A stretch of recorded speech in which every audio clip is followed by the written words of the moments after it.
I'm Rachel Beck, Vice President of Government Affairs here at the Colorado Springs Chamber and EDC. Welcome to the 2021 State of the State with Governor Jared Polis. I hear a few bonus guests there. If everyone could please mute their lines, we'd really appreciate it. Thank you for joining us virtually today to hear Governor Polis's annual address to the Pikes Peak region about his priorities for the coming year in the great state of Colorado. A special thank you to our members who submitted questions for the governor. He will answer those following his remarks later this morning. I'm very excited to say thank you to today's sponsor, Southwest Airlines. We are so excited for Southwest Airlines service beginning in just a few weeks on March 11th. In fact, several of us here at the Chamber and EDC have already bought our tickets to fly on the very first day of service out of the Colorado Springs Airport. And now let's hear from Jason Van Eaton, who is Senior Vice President of Government Affairs and Real Estate for South. Virtually celebrating the State of the State address. At Southwest Airlines, our heart is about loving people, building resilience, and living responsibly. We marshal resources where our employees and customers live and work to help communities thrive. Our best work is accomplished through the partnerships we have in our communities with our elected officials, as well as business and nonprofit leaders like all of you. We would like to thank Governor Polis, his staff, the Chamber, and the Board of Directors for their steadfast leadership and service they have shown to Colorado Springs and the surrounding communities this past year, as we enter our 15th year of serving Colorado and our 50th year as an airline. We are excited to expand across the state, bringing Southwest's low fares and world-class hospitality to more Coloradans than ever before. For the Colorado Springs community, no longer do you need to worry about making the long drive to Denver to catch a Southwest flight. Because if you haven't heard, Southwest is landing in Colorado Springs on March 11th.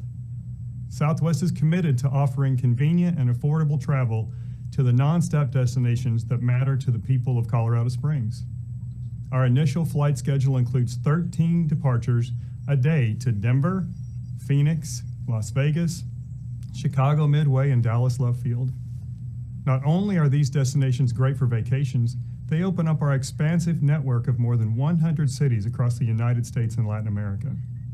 As we navigate our business through the ever-changing landscape of our current environment, we've made a promise to our customers and our communities. To our customers, our Southwest promise is that when you are ready to travel, we're ready to welcome you on board. Our top priority has and always will be your safety. We've employed stringent multi-layer cleaning and safety practices to support the well-being of our employees and our customers at the airport and on board our aircraft.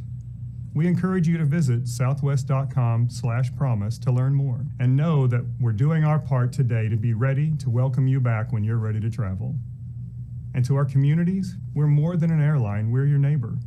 And as neighborhoods across this country have been impacted by COVID-19, we've continued to put our heart in action. We've donated more than $500,000 worth of food and snacks to food banks across the country, including in Colorado. We've also been honored to provide complimentary transportation for medical professionals so they can assist on the front lines where they're most needed. We've also provided complimentary cargo services to humanitarian relief organizations shipping PPE, ventilators, kits allowing communities to administer COVID vaccines, and other life-saving medical shipments around the country. As we get ready to serve the Pikes Peak region, we look forward to sharing with you our world-class hospitality. We take pride in our reputation as the airline with a heart, and we're honored to do what we can to make a difference in the lives of our employees, our customers, and our communities. Because we believe community is more than just a place. It's at the heart of what brings us together. Thank you. Thank you, Jason. In celebration of Southwest's service to Colorado Springs and their 50th anniversary, 50 lucky attendees today will receive a $100 Southwest gift card that you can use to make your own travel plans. So put your name in the chat if you'd like to enter, and we'll email the winners later today. Now it's my pleasure to introduce today's guest of honor. Governor Jared Polis, born and raised in Colorado, is an entrepreneur, education leader, and public servant. After launching his first business from his college dorm room, the governor went on to found several innovative online businesses, including one of the world's leading online flower retailers, Pro Flowers. As an entrepreneur and former small business owner, Governor Polis knows that as we face dual public health and economic crises due to the COVID-19 pandemic, it's more important than ever to support small and emerging businesses, the lifeblood of Colorado's economy. Governor, we couldn't agree more. Governor Polis worked closely with the state legislature to enact much needed relief to help individuals and businesses weather the economic storm. He signed legislation to provide paid sick leave for Colorado employees, amended state law to increase the amount of wages someone can earn before reduction of weekly insurance benefits, boosted the long-term solvency of our unemployment insurance trust fund, and created two ambitious, far-reaching loan and grant programs to provide desperately needed capital to small businesses across the state. Governor, we greatly appreciate the initiative you took to make these and other state funds available to struggling businesses and the people they employ. And we will be asking our attendees for some input on this topic at the end of the program, so please stay on the meeting at the very end for our poll. As we look to build our economy back even stronger than before the pandemic, Governor Polis is committed to working collaboratively to meet this unprecedented moment with bold and innovative action. And Governor, the last time I was at an event with you, the host introduced you as a pit bull with a soup bone when it comes to things you care about. So we are confident that you will do just that. So please welcome Governor Jared Polis.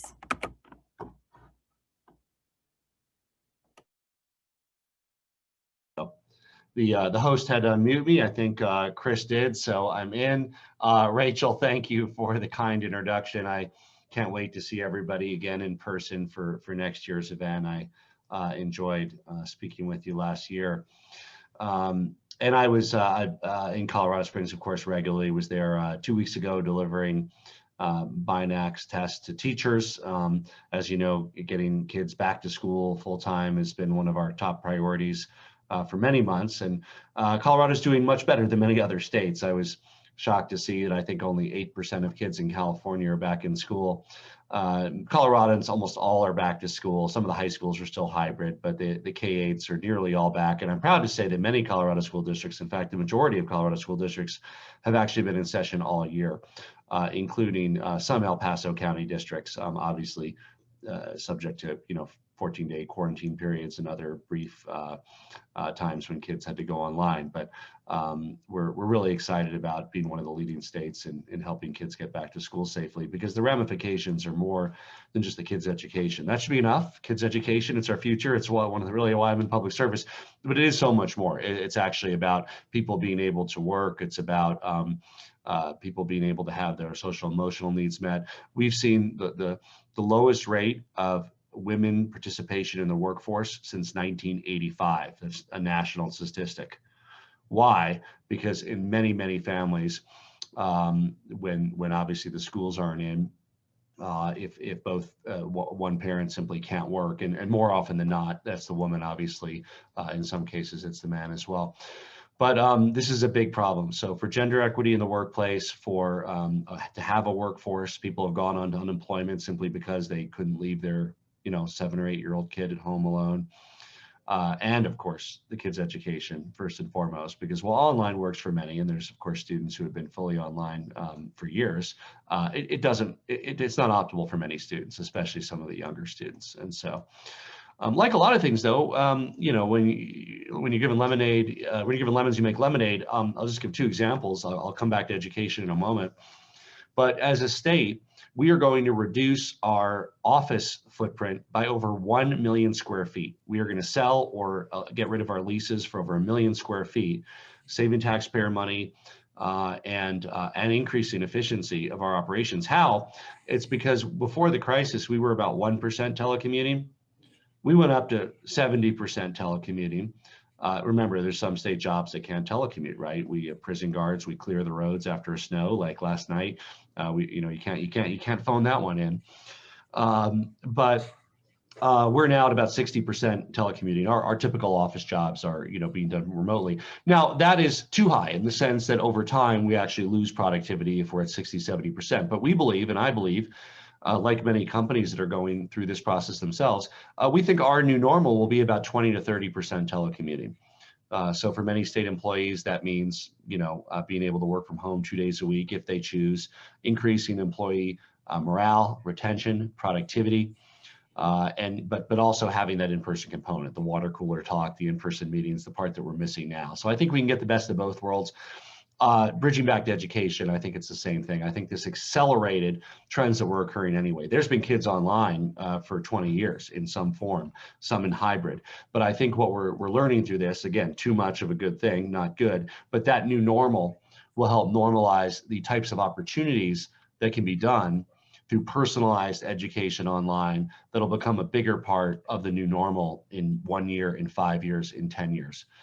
Not too much of a good thing. The kids in the class, the kids learning, the social emotional piece, the cooperative piece, but a larger role, particularly for homework and in-home piece to be done with a virtual component that's been sort of supercharged over this last year. We're all seeing that in their businesses. I think many businesses are finding the opportunity to save overhead by reducing their footprint. I couldn't be more excited about Southwest Airlines. I talk to airlines regularly, and I, of course, called the CEO, and when they announced the expansion to Colorado Springs, we lobby our other partners as well. The more the merrier. We're, of course, super also excited for the Amazon distribution facility at the airport. There's a lot of great things going on in El Paso County, and we're here to be fully supportive with them, along with Mayor Southers, who's on this call as well, and your terrific commissioners. With regard to the COVID piece, we are rapidly approaching the end of the pandemic and crisis. Keep in mind, we're not there yet. There's always the glass is half full, the glass is half empty. First of all, then the glass is half full side. We are very close to having vaccinated with at least the first vaccine, 70% of people 70 and up, rapidly moving to do the 65 to 69 over the next few weeks. It'll be expanding over the next few weeks. People 70 and up have represented about 3/4 of the deaths from COVID. Now they've only represented about 40% of the hospitalizations. So because the clinical outcome in the hospital is better if you're younger, many of them still have to be hospitalized, but they are more likely to come out. So with this alone, we can reduce the death rate by 3/4, the hospitalization rate by 40%. Glass is half empty. Obviously, put things in perspective, we've only vaccinated about 10% of the population so far. That's the amount of vaccines we got. Put on top of that about 20% that have had COVID. So we probably only have about a third of our population that has some resistance to COVID. So that's still, unfortunately, is fertile grounds for the virus and the pandemic, which is why it's not over yet. Absolutely, if we stopped wearing masks and started getting together, we would be right back where we were with hospitalizations. Deaths would be less, but we would still risk overwhelming hospital capacity. Remember, that is our North Star, because when we overwhelm our hospitals, as it has occurred in some states, which we've avoided in Colorado, it's not just COVID. It means people dying of heart attacks, strokes, appendicitis, other things that normally with the standard quality of care in a hospital would be addressable and they'd be fine. But when you have COVID patients in all the corridors and taking up every single room, not only do they have a much higher death rate, but the non-COVID also do. So I think it's, again, we just have a couple more months here, wear masks, keep our distance, and we'll be through this soon enough. We should have a pretty normal summer, which we're all excited about. The legislature is really stepping up to help. I was proud to partner with members of our General Assembly in big bipartisan relief package, including about $4.5 million to El Paso County for the Small Business Relief Program. We did rent assistance and mortgage assistance, utility payment assistance, food assistance, support for childcare providers, tax relief for hard-hit industries like restaurants. And we're looking now to work with the General Assembly on using our one-time carry forward funds for another significant stimulus, and certainly incorporating the important local angles of that. In fact, the JBC and most recently the state Senate have already acted on one, which is our downtown revitalization money, shovel-ready projects helping Colorado Springs and Fountain and other towns to revitalize your downtown areas with public area improvements, jobs today, improvements that last a generation. And we're looking forward to continuing to work with Republicans and the Democrats in the legislature on additional stimulus support, tax relief, and efforts to help those who are most impacted by the virus. One of the biggest opportunities this session for the business community, and I want to make sure everybody's really focused on this, is transportation. This has been such an elusive one for decades in our state, right? Dating back to, remember when Governor Owens worked hard and we had C and D on the ballot, and C passed and D, which was the roads and infrastructure one, didn't. It was 0.5%. And there's been several attempts since. It's been very frustrating. The problem gets worse if we don't solve it. If not now, when? And frankly, what will happen is the state will devolve, and Colorado Springs and El Paso have already, as they should, been passed initiatives to take care of your own roads. But what we lose if we don't address this as a state is A, interconnectivity, and B, our rural areas can't do it on their own, right? I mean, El Paso County can tax themselves, and you have, but rural communities, there's no base.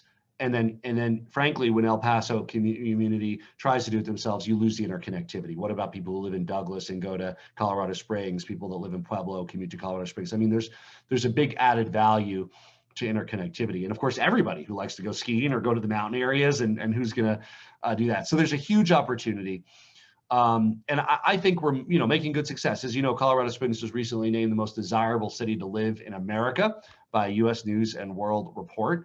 And I think that secret is out, and that leads to an even bigger backlog of transportation projects. And obviously it's our very success that threatens our quality of life, meaning more traffic, more clogged roads. The funding stream, because of macro trends, is deteriorating. We know this. What does this mean? We fund obviously our roads largely through the gas tax. Two things are happening. Vehicles are far more fuel efficient. Mile per gallon standards have gone up significantly in the last decade, in the last 2 decades. And there's more and more electric vehicles that don't pay in at all. Those are both great things. We want people to have lower bills for gas, right? Like, we want you to get, 24 miles per gallon instead of, 12 miles per gallon in an old clunker from 20 years ago, because you're paying less for gas. That's a good thing. But it doesn't work because you're still driving just as many miles on our roads. So how do we modernize this is really the question. And with a big down payment from the stimulus, we have the opportunity to put a lot of money into roads and transportation. But how do you prevent this so when we're all here in 2031, looking back, we're not in a situation, which is the default situation, where we have tens of billions of dollars of unfunded infrastructure investments, horrific traffic, a stream that's already deteriorated, and we're in an enormous hole. So when you're, first rule is when you're in a hole, stop digging, right? So how do we stop digging? We need to find a way to modernize the way we fund roads. The business community is leading the way. Some way to prevent the gas tax from deteriorating, maybe tying it into inflation so it doesn't go down as much over the next 10 years, but also making sure that all the folks that are new, that are modern, that use like electric vehicles are also paying their fair share for roads, right? That they're not free riders on a diminishing base just from those who use gas in their cars. Because those trends are only getting faster, more and more EVs and better fuel efficiency. I mean, it's only accelerating, and that's good. I mean, I like it. I hope you like it too. It means you save money operating your vehicle. It also means cleaner air. It's not a bad thing, but it just means we need to then figure out in that scenario, given that these vehicles still drive on roads where we apparently don't have flying cars yet. They always seem to be 10 years away ever since the 1950s. We still need to figure out how to do that. So I'm excited. There's a lot of interest in addressing these long-term transportation needs for our state, led by the business community, but with a lot of unlikely allies, because everybody feels this is something we need to solve. So who's at the table in addition to business? Of course, workers and labor. There's jobs created, environmental advocates, because as part of this, there's multimodal and transit hubs and more bus service and all of those things. But fundamentally, this is absolutely critical for the business community and for the future prosperity of our state and for our quality of life to get done. The average Coloradan paid $600 last year in lost productivity due to time stuck in traffic. That is too high a tax. We have got to reduce that. Your average Coloradan cannot afford to pay $600 of lost time, lost wages, just sitting in traffic doing nothing. And it's more than the economic value.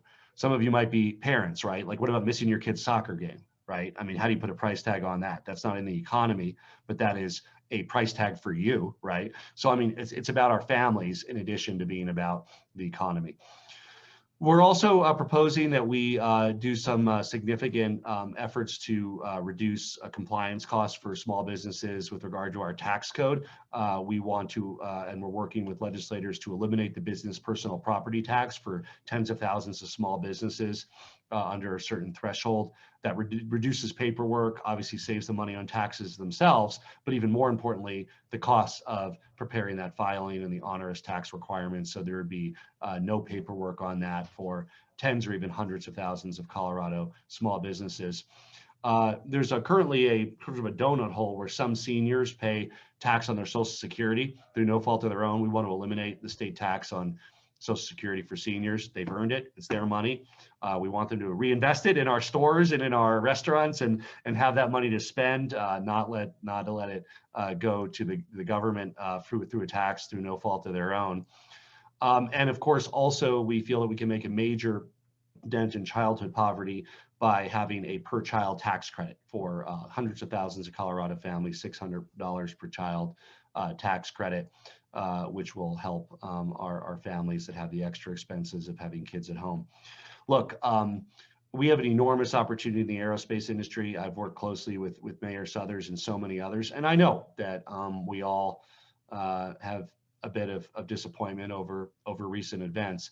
But the truth is, advanced industries like aerospace have never looked better in the state of Colorado. Colorado Springs is known across the country as a world-class hub for the military, for commercial, for space. And I know that we're preaching to the choir here, but we have a valuable ecosystem that simply can't be replicated anywhere in the country at any cost. And like all of you, of course, we were disappointed with the recent decision, and we're working on, and there was an announcement of an independent auditor of that.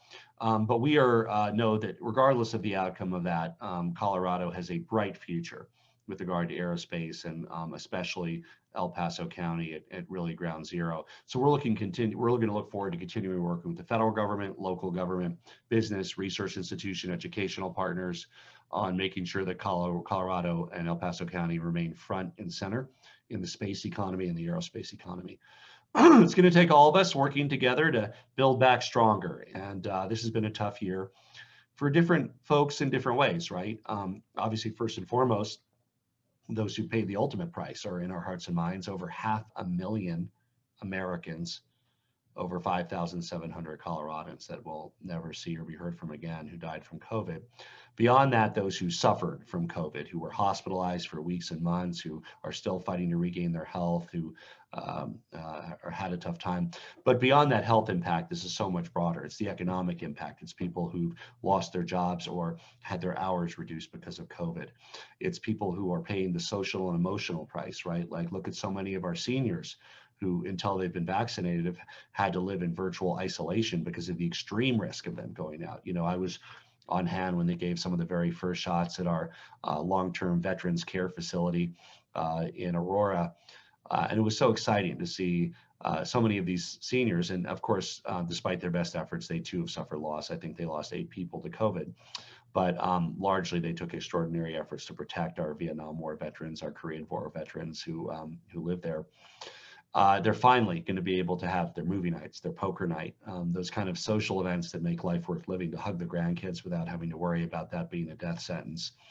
So it's really exciting to see those developments. But this has been a tough year, socially, emotionally, economically, and of course, from a health perspective. But we have the opportunity to build back stronger, to really have a vision of what wasn't working before and isn't good enough. I mean, who would have thought that I'd be able to share the news of reducing the state government square footage by 1 million square feet, right? It would have been very hard to pull that off pre-pandemic. So we have enormous opportunities to streamline and optimize the way we live, to take what works from the way we've lived the past year and make it a more efficient new normal for everybody. And of course, to be able to join one another again and again in fellowship without having to worry about the worst pandemic in a century. So I'm excited to work with El Paso County, excited for the future of El Paso County, and I'm happy to take some questions. Thank you. Thank you, Governor. We appreciate your optimism, and you've touched on a number of topics that are important to us here in the Pikes Peak region. We would like to spend a few minutes hearing your thoughts on some of those specific concerns, and we ask for our Chamber and EDC businesses to submit questions ahead of time. The first one was submitted by someone in financial services. A number of tax credits that businesses depend on are proposed to be eliminated at the state legislature this year. Businesses are struggling right now and need all the help we can get. What are your thoughts on tax policies to incentivize business and create jobs? Oh, I think we've muted you again. Hold on. There we go. There we go. Thank you. I think what happened is, normally on Zoom protocols, I mute myself when I'm not talking, but I have the power to mute myself, but I don't have the power to unmute myself on this. Only Chris can do that. So thank you. I just won't mute myself. I'll try to be quiet when other people are talking. Well, I'm generally a favor. I generally support lower taxes across the board. So I'm not a fan, as you know, of these individual government picking winners and losers and giving this business or that business a benefit. That's why I was glad to see the state voters approve a cut in the income tax rate from 4.63 to 4.58%. I'd love to go lower. I always support that. We would fund that by, again, eliminating some of those special interest tax cuts. I think that the best way is give a low rate for everybody, and you don't try to have it. Now, that being said, of course, when we have them, we use them. I mean, I market the state. So I'm always out there hustling and saying, if this one works for you, come move to Colorado and go here. But I'd rather be hustling and marketing based on a low across the board tax rate than on a particular giveaway for a sector. But yeah, I'm comfortable marketing it, however, whatever tools you give me and whatever tools the legislature gives me. Thank you. You've already talked extensively about transportation, and that's something that is near and dear to our hearts as well. As you've said, we've learned a lot of lessons here in El Paso County about funding our local roads, but we certainly do recognize the importance of the state network. And this is something that's probably top one or two that we hear from our businesses who are already here and want to stay here and expand, businesses that are coming here. And so maybe this next question is just an opportunity to talk a little more specifically about maybe some specific funding methods you'd like to see. But the question that was sent in was, traffic congestion in roads in poor repair are slowing my ability to deliver products up and down the Front Range. What do you propose to fund the repairs and upgrades that we need? So the legislature is working on a package to do that. and here's what I would encourage everybody on this call. This package is very much being led by business community helping to put together, but we know it needs to be a broader coalition. So as I mentioned, it's also environmental advocates, it's workers, it's motor carriers, the truckers, it's many others who are at the table. And in any package like this, nobody is going to get everything you want. So when you first see this package, I hope you think, oh, it's a good, decent package, but it's not going to be the one that you design. It's not going to be the one that I design. It's not going to be, because it has to be able to be done. It needs to be an unprecedented broad coalition. But fundamentally, it'll be on the table and we can do it or not. And if we don't do it, we know where we're headed. We know the deficit increases. We know where we are in 5 or 10 years, and it's not good. If we do it, it addresses much of that. We have the 10-year plan. We know where we need to invest in roads. Whatever the size of it is, 4, 5, 6 billion over a decade, it gets a big piece of it done. It doesn't do every project everybody would want, but it fundamentally prevents the deterioration of the funding for our roads, which, as I talked about, is what's locked in right now. It just deteriorates over time, not because we're doing anything wrong, just because of trends that are occurring. So what I think this would fundamentally do is to make sure that we modernize the way we fund our roads, that new kinds of users like electric vehicles and ride sharing and delivery are kind of paying their share for roads, that we prevent the gas tax from deteriorating over time, right? It's not going to be higher over time, but it's going to not deteriorate, at least, like keep up with inflation, for instance, over 10 years, with a mechanism that is dedicated to rights, right? A fee mechanism. The beauty of the fee mechanisms are they're not like taxes. They don't just go into some pot that the government can spend on anything. They have to be used per our state constitution for the purpose of what they're collected for, which would be defined, very narrowly as of course, the work in transportation and the 10-year plan. The other thing I'd like to see in this package is relief upfront in terms of fees, either reducing the gas tax or reducing the vehicle registration fee. Probably the vehicle registration fee is a better one to reduce because consumers are guaranteed to see that. If you reduce the gas tax, it could get eaten up by intermediaries along the way. A cent or two on the gas tax doesn't mean you pay a cent or two less. So if you can cut the vehicle registration fee, everybody would benefit for a couple of years, and that would lead to more money in people's pockets for the recovery phase.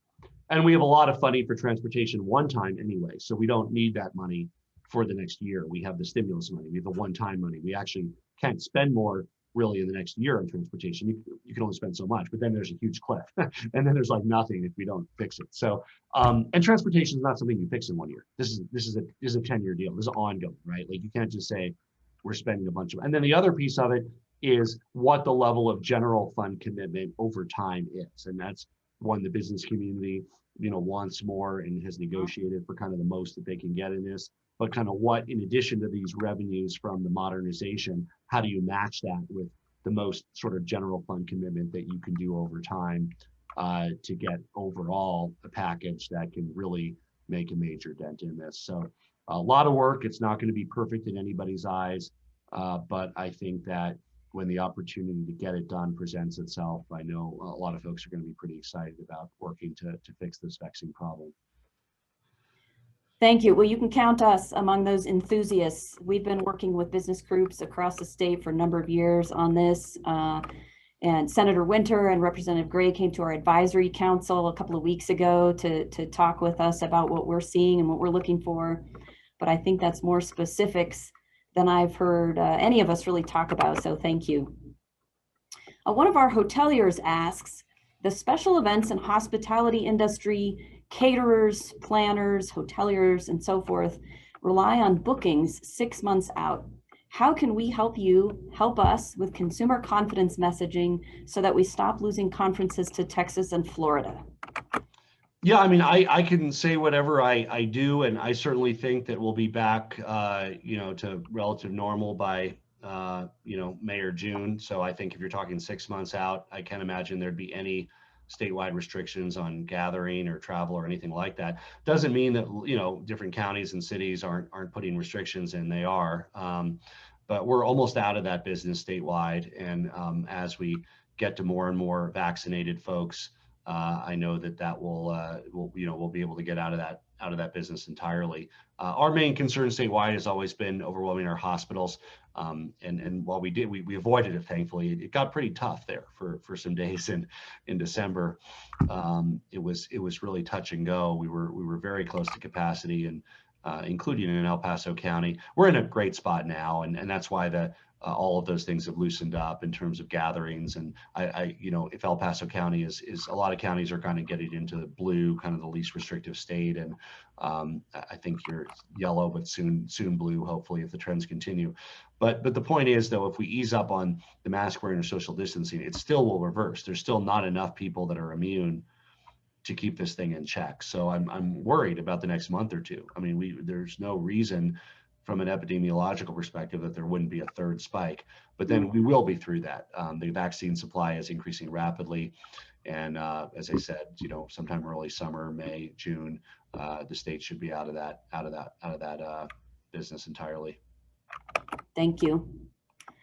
Our last question: there are more and more regulations coming from the state that make it harder and more expensive to do business. This is one you'll appreciate as a business person yourself.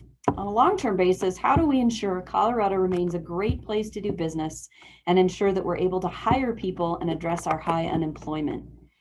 Well, help us identify what those are so we can work with legislators to reduce those regulations or costs associated with them. As I said, I think by eliminating the business personal property tax, that means that tens of thousands, if not hundreds of thousands of small businesses don't even need to file a very complex tax document.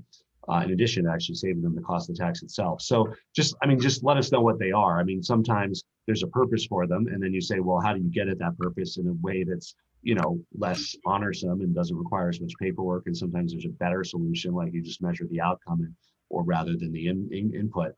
Some of it might be federal, what you're talking about. Obviously, we don't control that, but I mean, people always confuse kind of what the state's saying you have to do versus what the feds are. So it really just have to dig down and say, okay, concept, great. What is this one that you feel you have to do now that you didn't before? Where's it coming from? How do we figure it out? A better way to do it is kind of how we go about that.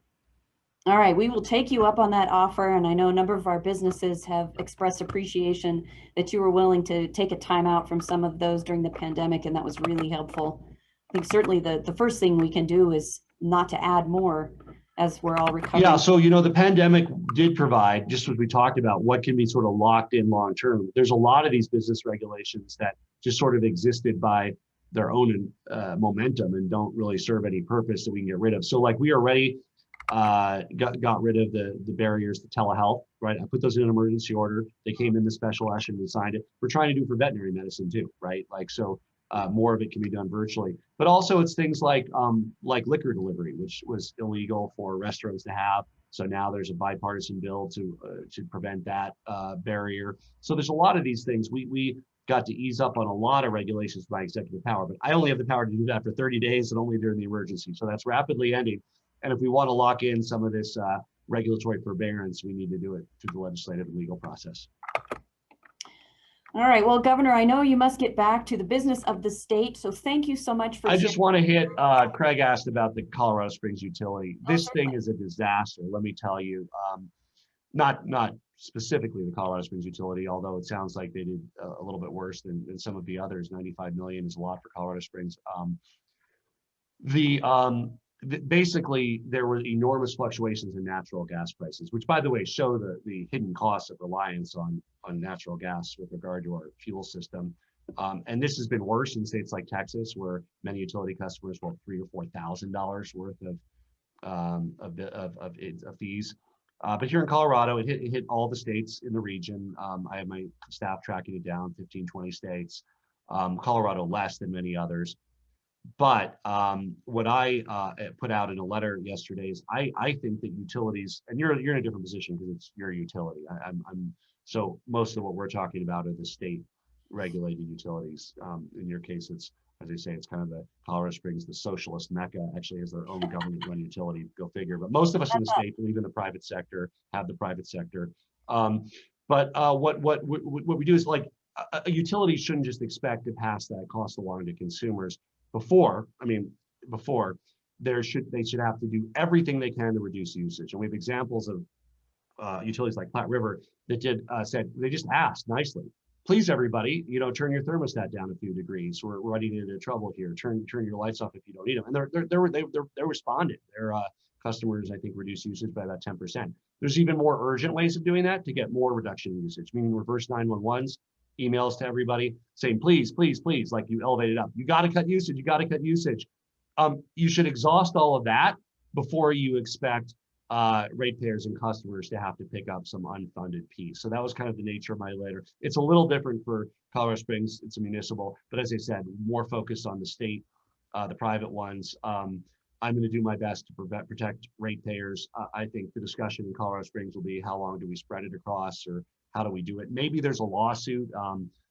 Maybe there's a way to recapture. I don't know exactly what happened in that speculative period, but natural gas prices briefly were 100 times higher than normal, and utilities were forced to buy it. There's some problem there with the way that market operates in the short-term basis. So the other possibility is, will the federal government step up and help at least partially hold consumers harmless? But this is going to be a big drain. I see the figure in the chat is 95 million. I thought it was even higher, but whatever was reported for the Colorado Springs utilities, there's also a statewide number. And again, Colorado is not nearly as high as many other states, to be clear, that are in the region, but this is a big problem. And I don't think that we should ever expect that the last place you should go is consumers and ratepayers. You should exhaust everything you can along the way to avoid this. Before you even have the discussion of pulling ratepayers in. Thank you all very much. Thank you so much, Governor. We appreciate your time and your thoughts today. Thank you for joining us. Now we have a question for you. The governor spoke about aid that's been made available by the state, and we've heard something very concerning, and that is that there are millions of dollars still available that are being left on the table. And the same is true of city and county aid. So we have the opportunity to make changes to these programs to make sure that they meet your needs. And so we're going to put a poll up on your screen here. Please give us your input on what may be standing in the way. You can also make comments in the chat, and I'll put my email in there as well if you'd like to send additional comments our way. So I'll just give you a minute to answer that poll, and then we can share the results. In the meantime, I want to thank our sponsor again, Southwest Airlines, for making this event possible. We're very excited about the ticket giveaway. So again, we'll notify the winners this afternoon. Looks like we still have a few answers coming into our poll. Thank you. That input is really helpful.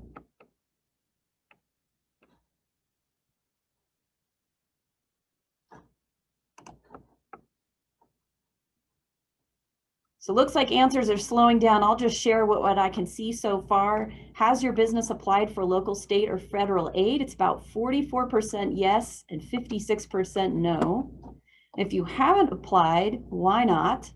16% say, I'm not sure what aid is available. Only 2% say dollar amounts are too low. 6% say application processes are too difficult or time consuming.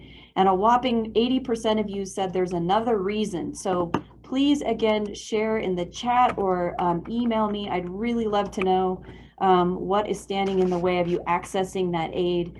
And as I said, we have an opportunity to make changes to those programs to make sure that they work for you. So please send that input our way. That concludes today's program. Thank you so much for joining us. We wish we could have seen you in person today, but we sure appreciate you joining us by Zoom and participating in the discussion. We are adjourned.